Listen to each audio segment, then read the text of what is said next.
Hi, today I want to talk to you about censorship. For many people, censorship is a kind of touchy issue, and in today's times we're often talking about it because we are experiencing the effects of massive data storage, transfer, and exchange. We also start to see the effects of huge communication with an almost infinite amount of channels and directions. But I don't want to talk about the technicalities of censorship or the history of censorship today. Maybe, if you're interested, comments below. This could be a future episode, but today I want to talk to you about the morality of censorship. Many people, when talking about censorship, often point towards a specific document, most likely the constitution of their country, or because most of the mass media communication that's happening today around the world is originating in the US, the Constitution of the United States.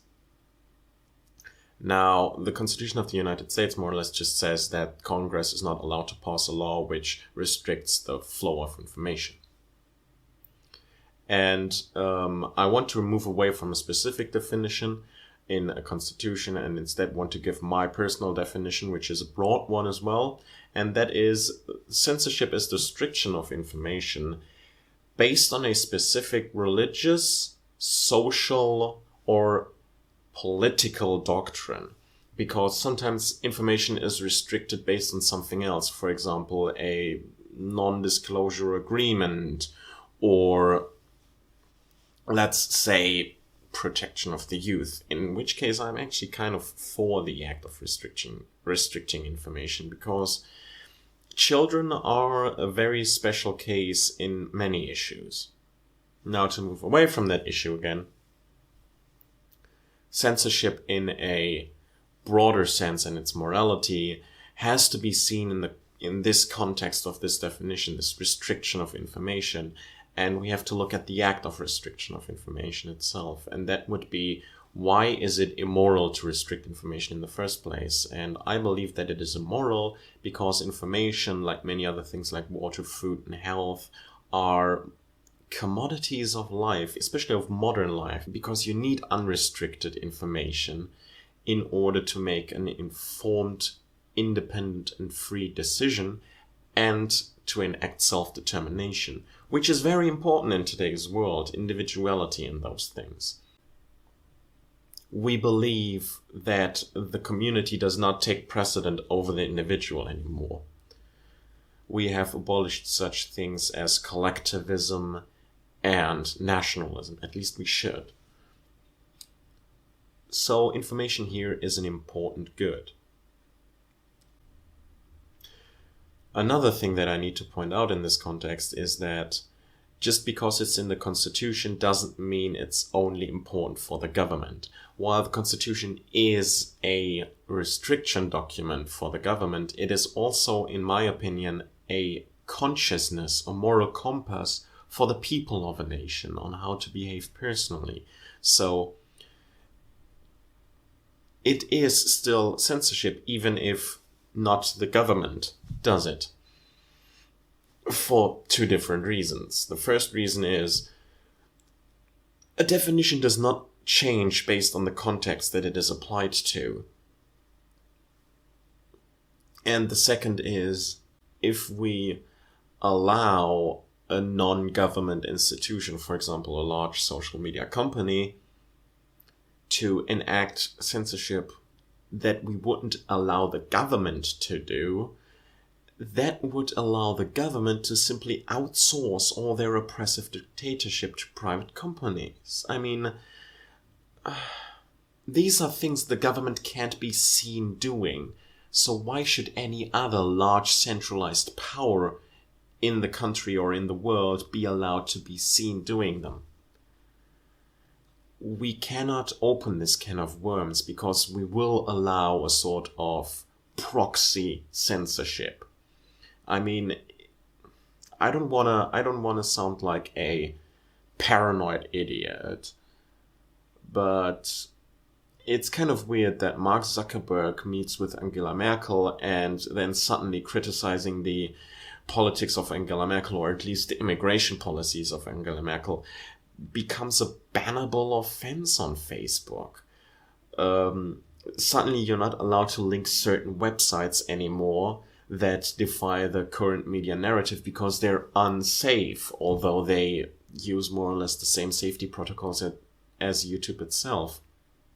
And meanwhile, truly unsafe websites are still completely fine on Facebook.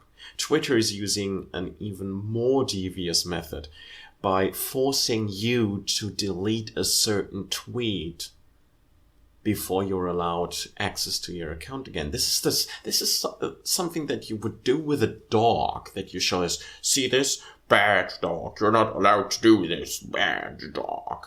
It's kind of telling them you need to restrain yourself if you want to be on here. It's certainly a sign that not every opinion is welcome on Twitter or many other social media.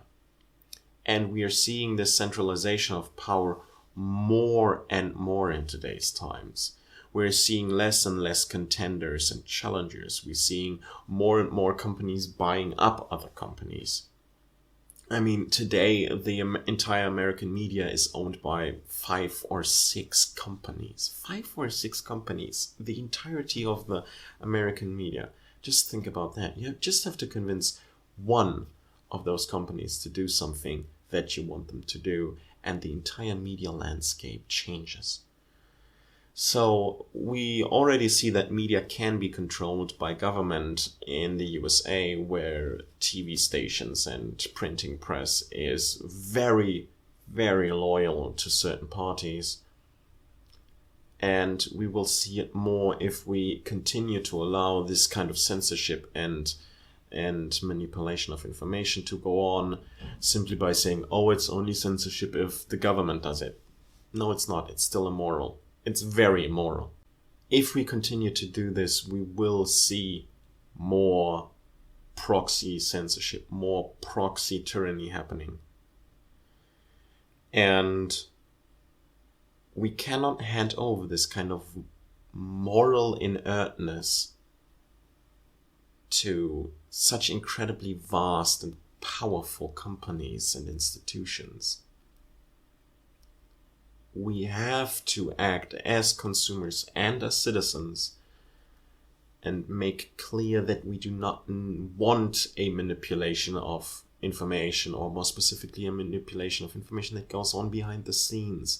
Sorting algorithms, search engine optimizations, all these things, they're happening behind the scene. You can't see them. You can't see them. They're invisible.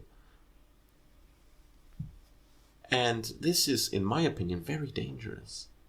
It shows a very specific mindset that we are willingly blind to things that are happening in our world and that shape our world, because we are being blinded to certain political or social or religious opinions. And we shouldn't be okay with that. It's hard to sift through a lot of garbage. But if we were just allowed to do it ourselves, if we were just allowed to employ these filters ourselves, that we would be able to decide for ourselves what we want to see and don't want to see, at least that would be just. At least that would be trusting us with our own maturity. But companies don't do that today anymore. Social media companies don't trust us with our own maturity. That is, in my opinion, a grave mistake. And this is my closing statement. We should be able to take back this maturity for ourselves. And we should be able to talk about these things without being restricted, because censorship is immoral, even if not the government does it.